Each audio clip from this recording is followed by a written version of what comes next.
नमस्कार दोस्तों, दुनिया भर से लाखों मुसलमान आप सभी को पता है कि हज के लिए सऊदी अरेबिया जाते हैं। पंजाब सरकार की पोस्ट मैट्रिक स्कॉलरशिप योजना 245 करोड़ रुपए आवंटित ताकि अनुसूचित जाति के विद्यार्थियों को मिले उच्च शिक्षा। अगर मुझे ये स्कॉलरशिप ना मिलती तो शायद मैं अपनी पढ़ाई जारी न रख पाती। 2,31,000 विद्यार्थी पंजीकृत, 92 करोड़ की रकम दी जा चुकी। मैं AI/ML हमेशा से पढ़ना चाहता था।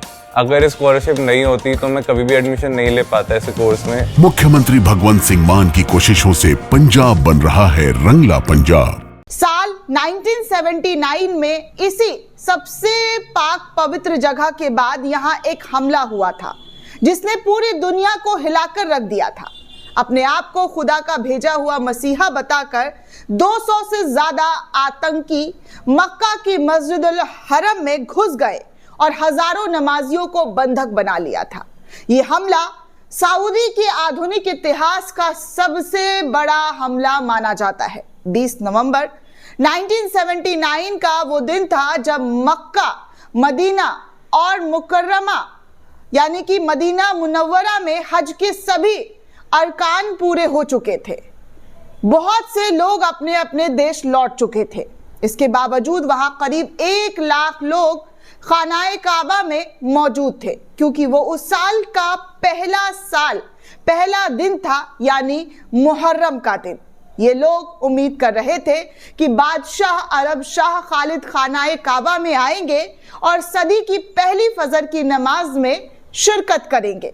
मक्का की मस्जिद अल हरम में सुबह की नमाज यानी कि फजर के वक्त 5:15 पर लोग नमाज अदा करके बैठे ही थे कि सफेद कपड़े पहने हथियारों से लैस हमलावरों ने नमाजियों को घेर लिया था। दोस्तों, वो माइक लेकर अपने लोगों को पोजीशन लेने का ऑर्डर देने लगे। वो अरबी में तमाम लोगों को बोल रहे थे कि जो जहां पर है वो वहीं खड़े हो जाए। मस्जिद अल हरम में चींटी को मारना भी गुनाह है। दोस्तों, वहां तैनात सिक्योरिटी कभी हथियार नहीं रखते हैं। ऐसे में बड़ा सवाल ये था कि आखिर इन लोगों के पास हथियार कहां से आई।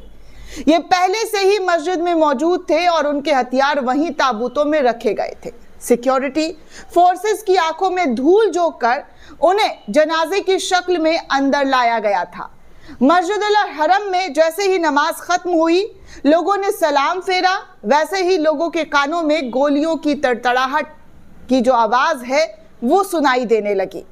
इससे हरम शरीफ में बेखौफ घूमने वाले परिंदे भी फड़फड़ाने लगे और हथियार बंद लोग बस यहां से वहां पोजीशन लेने लगे। इस बीच मस्जिद के माइक से ऐलान हुआ कि इमाम मेहंदी आ चुके हैं और अब जुल्म और नाइंसाफी से भरी इस दुनिया में इंसाफ होगा। माइक के पास खड़ा हुआ शख्स जिसका नाम जुहामन अल तबी था, उसने नमाजियों में से एक शख्स की तरफ इशारा करके कहा कि ये इमाम मेहंदी है। जिस शख्स को इमाम मेहंदी बताया गया था उसका असली नाम मोहम्मद अब्दुल अल कहतानी था। खौफ से भरी करीब 1 लाख लोग जब मस्जिद हरम से बाहर निकलने के लिए दरवाजे की तरफ भागे तो पता चला कि दरवाजा पहले से ही लोहे की चेन से बांध दी गई है, यानी कि बंद कर दी गई है। इसके बाद हथियार से लैस 45 साल का शख्स हाइमन अल तबी खानाए काबा के इमाम के माइक के पास फिर पहुंचता है और माइक के पास फिर पहुंचकर कहता है, धमकी देता हुआ कि किसी ने भी कोई गड़बड़ की तो उसे मार दिया जाएगा। वो मौजूदा 1 लाख लोगों से अधिक अरबी नहीं जानते थे, इसलिए आतंकियों ने भारत पाकिस्तान के नागरिकों को अलग किया। उनमें से एक ऐसे शख्स को उठाया जो अरबी, हिंदी और उर्दू जानता हो। बाकी देशों के लोगों के इंग्लिश में मैसेज देने के लिए उनके पास लोग गए। इससे हमले का नेतृत्व जुएमान अल अतोइबी कर रहा था, जो पहले सेना में भी रह चुका था और वो इस्लामिक शिक्षा देने वाले छात्रों के एक गुट का नेता भी था। अफरा तफरी की खबर लगते ही मस्जिद परिसर में तैनात पुलिसकर्मी वहां पहुंच गए। जिस मस्जिद पर हमला हुआ था उस वक्त सऊदी इंटेलिजेंस के चीफ प्रिंस टर्की अरब लीग में हिस्सा लेने के लिए क्राउन प्रिंस फहाद के साथ ट्यूनीशिया गए हुए थे। इसके बाद सऊदी अरब नेशनल गार्ड्स के चीफ प्रिंस अब्दुल्ला भी मोरक्को में थे। इस हमले की जानकारी की, जी हाँ, जैसे ही इस हमले की जानकारी मिली उसके मिलने के बाद ऑपरेशन की तैयारी जो है वो शुरू कर दी कि कैसे इन लोगों को, इन आतंकियों को वहां से खदेड़ा जाए, उनको कब्जे में लिया जाए। इस ऑपरेशन में सबसे बड़ी दिक्कत ये थी दोस्तों कि मस्जिद में कोई बड़ा सैन्य हमला नहीं किया जा सकता था, क्योंकि ये मस्जिद इस्लाम धर्म के सबसे पवित्र स्थानों में से एक है और काबा भी यहीं पर मौजूद है। सऊदी की सेना ने धर्मगुरुओं और सैन्य ऑपरेशन शुरू करने की इजाजत मांगी। इजाजत मिलने के बाद सऊदी की सेना मस्जिद परिसर की ओर बढ़ने लगी। हथियारों में से लैस और परिसर में सीमित कार्रवाई कर सकने की जो वजह है, उससे सेना अपने मिशन में कामयाब नहीं हो पा रही थी, क्योंकि सबसे बड़ी दिक्कत थी कि इस मस्जिद के अंदर हथियार और किसी भी तरीके का फायरिंग नहीं किया जा सकता था। देखते ही देखते एक हफ्ता गुजर गया, और जी हाँ, एक हफ्ता गुजर गया और अभी भी हमलावर अंदर थे। इसके बाद सऊदी अरब सरकार ने पाकिस्तान और फ्रांस से मदद मांगी, जिसके बाद दोनों देशों की सेना सऊदी के लिए निकल पड़े। विदेशी मदद मिलने के बाद सऊदी सेना की स्थिति मजबूत हो गई।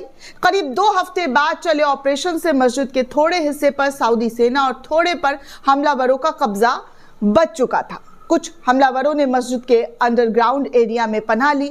सिक्योरिटी फोर्सेस ने हमलावरों को बाहर निकालने के लिए स्मोक बम फेंके, जिसमें सांस लेने में दिक्कत आने लगी और हमलावरों ने खुद को सरेंडर कर दिया। 14 दिन तक चले इस ऑपरेशन के बाद करीब 137 हमलावरों को मार गिराया और 63 को गिरफ्तार भी कर लिया गया था। 63 हमलावरों की गिरफ्तारी के 1 महीने बाद सऊदी अरब के 8 शहरों में, जी हाँ, सऊदी अरब के 8 शहरों में इन तमाम लोगों को सार्वजनिक रूप से मौत की सजा सुनाई गई। इस हमले का जिम्मेदार ईरान ने अमेरिका को ठहराया था और पूरी दुनिया में इस हमले के विरोध में मुसलमानों ने प्रदर्शन भी किए थे। पाकिस्तान के इस्लामाबाद में गुस्साई भीड़ ने तो अमेरिका दूतावास को आग के हवाले तक कर दिया गया था। जी हाँ, पाकिस्तान में अमेरिका एम्बेसी जो थी उसको आग के हवाले कर दिया गया था, क्योंकि भीड़ और प्रदर्शनकारियों का गुस्सा जो है वो सर चढ़कर बोलने लगा कि आखिर कोई सऊदी अरेबिया के अंदर इस तरीके का घातक हमला कैसे कर सकता है। दोस्तों, इस पूरे रिपोर्ट को लेकर आप क्या सोचते हैं, आपकी क्या प्रतिक्रिया है, हमें कमेंट करके जरूर बताइएगा। साथ ही साथ चैनल को ज़्यादा से ज़्यादा लाइक, शेयर और सब्सक्राइब करना बिल्कुल भी ना भूलें। धन्यवाद दोस्तों।